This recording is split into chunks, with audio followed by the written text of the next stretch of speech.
Assalamualaikum warahmatullahi wabarakatuh. Hamdan wa syukran lillah, salatan wa salaman ala Muhammad ibn Abdillah. Asyhadu an la ilaha illallah wahdahu la syarikalah, wa asyhadu anna sayyidana wa nabiyyana Muhammadan abduhu wa rasuluh, amma ba'du. Pertama-tama mari kita panjatkan puji dan syukur kepada Allah Subhanahu wa taala bahwa pada kesempatan hari ini kita masih diberi umur panjang, masih diberi kesehatan oleh Allah Subhanahu wa taala, sehingga sampai saat ini kita masih bisa beraktivitas sebagaimana biasanya. Bertemu kembali dengan pelajaran pendidikan agama Islam dan budi pekerti. Untuk pembahasan kita pada kesempatan ini yaitu tentang pengurusan jenazah.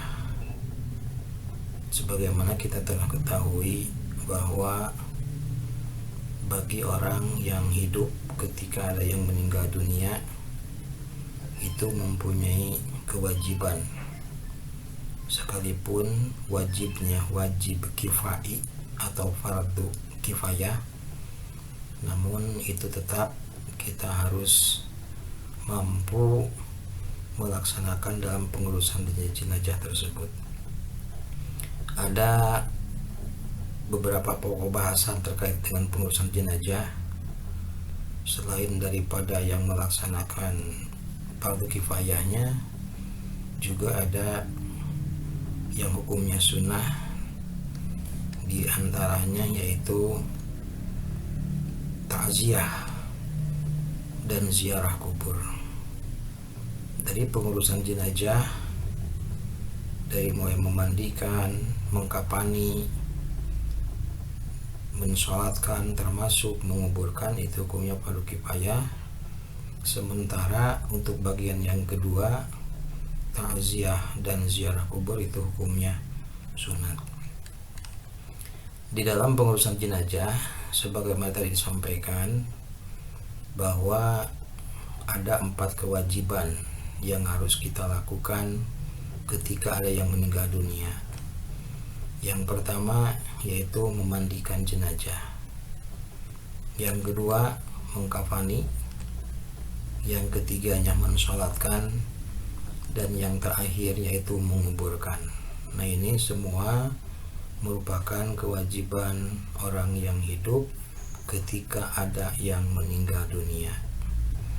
Dan perlu Bapak sampaikan bahwa perbedaan antara fardu ain dan fardu kifayah, kalau fardu ain itu kewajiban yang dibebankan kepada masing-masing individu, seperti sholat fardu yang 5 waktu, puasa di bulan Ramadan, itu hukumnya wajib, itu hukumnya fardu, namun fardunya fardu ain, tidak melibatkan yang lain. Sementara pengurusan jenazah dari memandikan, mengkafani, mensolatkan, dan menguburkan, itu hukumnya fardu kifayah. Fardu kifayah itu kewajiban yang bisa gugur pelaksanaannya dengan hanya ada sebagian orang saja yang mengerjakan. Ketika di satu kampung ada yang meninggal dunia, lalu di antaranya orang yang ada di kampung tersebut sudah ada yang mengurus terhadap jenazah, umpamanya adalah memandikan, baik itu mengkafani, mensolatkan, menguburkan, maka bagi orang yang tidak ikut memandikan, tidak ikut mengkafani, tidak ikut mensolatkan, dan tidak ikut menguburkan, itu tidak menjadi dosa karena sudah tertolong oleh mereka yang terlebih dahulu mengerjakan.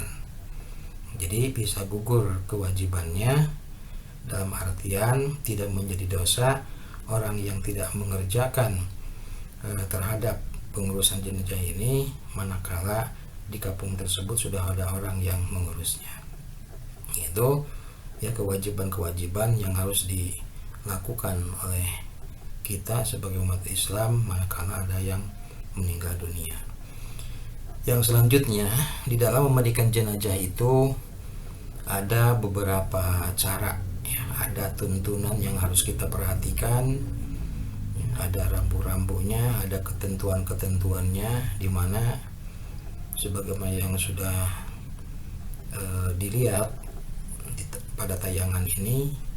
Yang pertama yaitu jenazah diletakkan di tempat yang tertutup, harus betul-betul tempat yang tertutup biar tidak menjadi tontonan orang lain, termasuk barangkali lebih amannya itu di salah satu tempat, baik kamar mandi kalau memang memungkinkan, tidak sempit, atau di salah satu ruangan khusus ya, sehingga kalaupun toh ketika dimandikan ya, sempat ada aurat terlihat, tidak ya, tidak bisa disaksikan oleh orang yang ada di sekelilingnya begitu. Atau mungkin ada kecacatan yang ada pada diri jenazah seolah tidak dipertontonkan, makanya itu harus betul-betul di tempat yang tertutup. Yang kedua ya, tutupi tubuh jenazah dengan kain basahan ya, karena yang memandikan nanti memiliki kewajiban harus membersihkan apa? Membersihkan kotoran-kotoran, sebagaimana pada poin nomor 3 ya, orang yang memandikan itu harus membersihkan tubuh jenazah dari sisa-sisa kotoran yang menempel. Apalagi kalau jenazah tersebut ya, berawalnya sakit dulu, bahkan sakit sudah sampai tahunan, sehingga tidak menutup kemungkinan jenazah tersebut meninggalkan kotoran-kotoran ya di badannya, di tubuhnya, atau mungkin karena sudah buang air kecil di tempat tidur, kadang-kadang umpamanya buang air besar juga di tempat tidur, sehingga para yang mengurus ketika dia itu sakit betul-betul tidak terlalu memperhatikan terhadap kebersihan. Maka untuk itu ya, kewajiban yang harus dilakukan oleh orang yang memandikan itu harus membersihkan jenazah dari sisa-sisa kotoran yang menempel ya. Yang selanjutnya yaitu memandikan jenazah dengan air minimal 3 kali siraman. Kalau umpamanya dengan 3 kali siraman kita mempunyai keyakinan itu belum bersih, maka kita harus menambahnya, namun disunatkan ganjil. Kalau tidak 3 berarti 5, kalau tidak 5 berarti 7. Itu berdasarkan keafdolannya, keutamaan.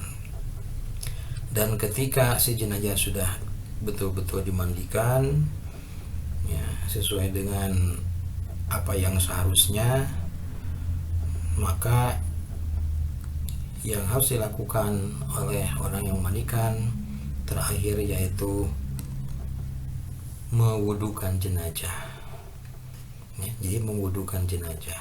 Nah itu tata cara memandikan jenazah, sekalipun singkat, nanti kalian bisa mencari sumber dari yang lain ya, atau mungkin kalian juga nanti bisa mempraktekannya atau melihat ya, selama observasi ketika di kampung kita ada yang meninggal dunia, maka tidak salahnya kita terjun ya, ikut memandikan, ikut mengkafani, apalagi mensolatkan dan menguburkan. Yaitu kewajiban pertama, yaitu memandikan jenazah. Yang kedua, kewajiban orang yang hidup ketika dia yang meninggal itu mengkafani jenazah. Apa saja yang disiapkan dalam mengkafani? Ya tentunya kain kafan ya, sebagaimana kita ketahui bahwa kalau jenazah itu laki-laki berarti kita membutuhkan 3 helai kain kafan. Kalau umpamanya jenazah itu perempuan, maka kita membutuhkan 5 helai kain kafan. Tetapi yang 5 helai itu tidak utuh 5 helai kain kafan Yang 3 helainya itu dijadikan kerudung, dijadikan gamis, dijadikan sarung. Nah untuk yang 2 helainya baru itu utuh kain kafan kalau untuk jenazah perempuan. Di dalam ketentuan mengkafan jenazah, yang pertama membentangkan kain kafan sesuai ukuran tubuh jenazah. Jadi harus diukur dulu, diukur dulu antara kain kafan dengan tinggi tubuh jenazah, lalu ditambah kurang lebih 1 jengkal dari ujung kaki ke bawah, 1 jengkal dari ujung kepala ke atas untuk kain kafannya, karena nanti itu kan harus ditalikan harus memakai tali di ujung kepala, ujung kaki termasuk bagian-bagian tertentu. Yang selanjutnya menutup lubang tubuh jenazah dengan kapas. Lubang tubuh jenazah dengan kapas, hidungnya termasuk kubur atau duburnya, bagian-bagian itu harus ditutup dengan kapas. Dan yang ketiga menutup seluruh tubuh jenazah dengan kain kafan. Kalau umpamanya tadi jenazahnya itu laki-laki, berarti 3 helai kain kafan. Cara menutupnya tidak boleh disekaligus-kan. Jadi 1 helai sebelah kanan dilipat, lalu sebelah kiri.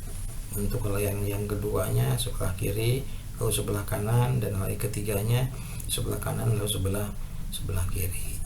Jadi berurutan cara melipatnya sehingga terlihat rapi, dan semua harus bisa dipastikan bahwa seluruh tubuh bisa tertutupi dengan kain kafan yang ada. Makanya harus dipersiapkan dari awal sebelumnya.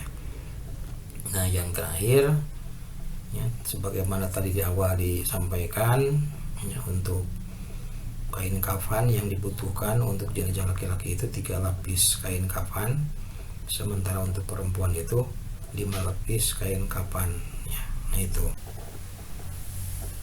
anak-anakku yang Bapak cintai, dari 4 kewajiban yang harus dilakukan oleh orang yang hidup ketika dia meninggal dunia, untuk sementara baru 2 yang Bapak sampaikan.